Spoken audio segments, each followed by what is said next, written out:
again. Been off the game for a while, but back. We've been going through summer, all kinds of things going on. I want to talk to you very pointedly about a very simple proposition. Are you ready? Are you ready for retirement?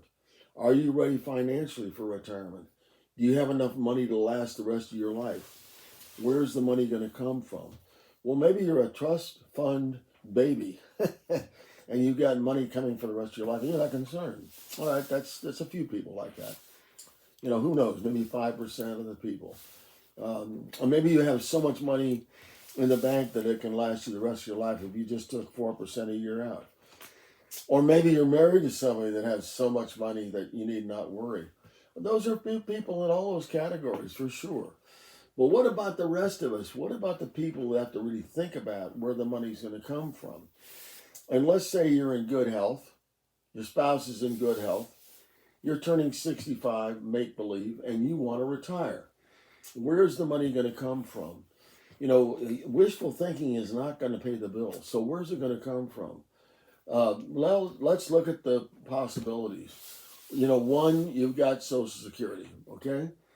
If you're 65, you could start it, and it's still early, but you could start social then, or you could wait until, full money comes at 67 or 68 or whatever your year is. So that's one thing. What if you have a pension at work or your spouse has a pension? Well, obviously, that's going to be a source of money, and I would consider that safe money. Pensions are pretty safe, and they're guaranteed by the Pension Benefit Guarantee Association, which is reassuring. And of course, Social Security is guaranteed by us taxpayers, and no matter what we think about it going away, I don't know a lot of people in Congress that are not going to support whatever we have to do to keep Social Security in place. And I don't think there's very many people in Congress that are going to allow the benefits to go down. They're worried about their jobs. They want to keep their jobs. So I feel pretty good about Social Security. So we got Social Security, we got some pensions, we have savings, hopefully, huh? Now you may find this surprising, but do you realize that most people in the United States have less than $10,000 set aside in savings for retirement? And an awful lot of people have less than that. So, this is the way things really are. So we know we got social, we know we got a pension. What about our 401ks? What about the money that was tied up in some plan? 401k, 403b, TSPs, wherever we work, we've got a plan. Let's hope. All right? And let's hope that plan has grown. Now, the market's been pretty good, in the last few years. So let's hope that it's grown. And let's hope that we haven't dipped into it early and taken some money out of it so that it's still whole. Okay? So where are you going to put that? Are you just going to leave that in the market and draw down a little bit of money every month? Is that your plan? Well, keep this in mind, that with the volatility of the market, yes, over the long haul, the market goes up. But if you're taking money out every month, you're taking money out when the market's down, you're taking money out when the market's up, you're taking money all the time. And I've demonstrated this to people, that when you take money out consistently, market up, market down, I need X number of dollars a month, so we keep taking that money out. You're never going to make it back up in the market.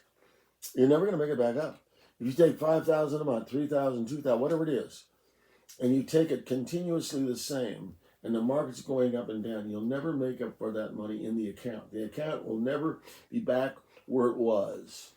If you don't believe me, I can demonstrate it to you. But anyway, that's the way that works.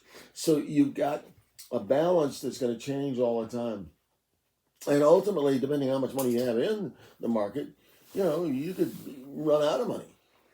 And if we have a big correction, we've had so many corrections. We call them black swans when we're totally surprised, which we've been totally surprised how many times. And we have such a short memory, we forget about it. We think the market's our friend, it's exciting, it's all these things, and so forth. But for the average person, it can be very, very painful when the market goes down and their accounts go down and so forth. Now, I think that we ought to have a certain amount of money, maybe not all of the money we have in a 401k, but we ought to have a certain amount of money Depending on how much risk you want, we ought to have a certain amount of money in what I call safe money. The less that we've got available, the less money that we have totally available for retirement, the more we've got to protect and save money. Huh? Absolutely. Absolutely. If we have unlimited resources, well, you don't really need to protect very much, do you? Because you got more than you'll ever need. But if we have less money than that, if we're going to run very close, then we need to protect more of the money and save money. What is save money? So that is what I have done for over 25 years with clients. When they come to me, they don't want to lose their money. I mean, I've had people walk in and sit down and just say, I don't want to lose any money. Of course, in really difficult markets, they'll say that first.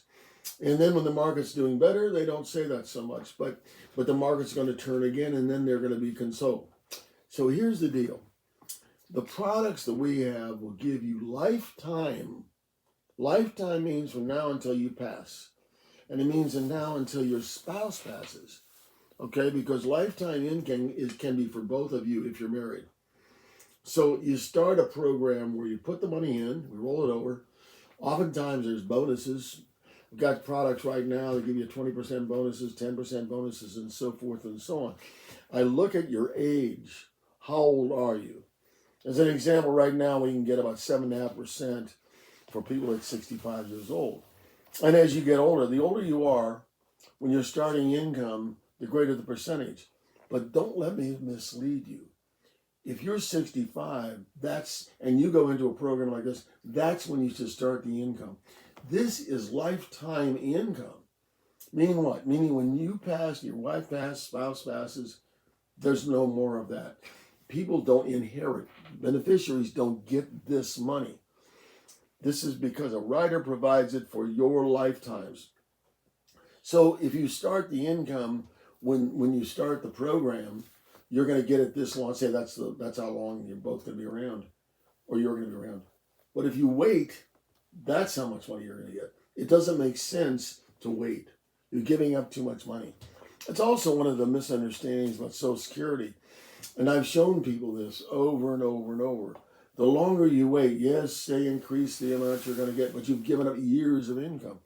In this situation, it's a similar situation. You're giving up income you'll never get back. So I show people how to do this. This can amount to a lot of security. I have people with these programs for many years that have been retired with that income. They know it's going to be there every month, every year, and so forth and so on. And this is what we want for people. This is what I hope you want. Again, if you're independently wealthy, it doesn't apply. If you want some help with your retirement, if you want somebody that's worked with hundreds of people and helped them retire safely, you want somebody that's got some integrity, is looking for your benefit, looking for you. I get paid anyway. The main thing is to get you as much money as possible. And it's not a one-off deal. I am watching your accounts continuously.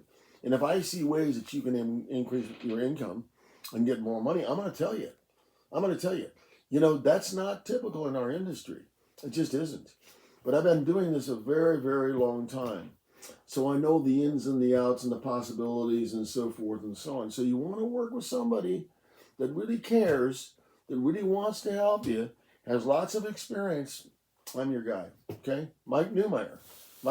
And my phone number is 410-902-0464. 410-902-0464. Call me. I'll talk to you on the telephone. You can visit with me. I don't charge for visitations. And we'll see you. And I hope I'll see you soon. Thank you.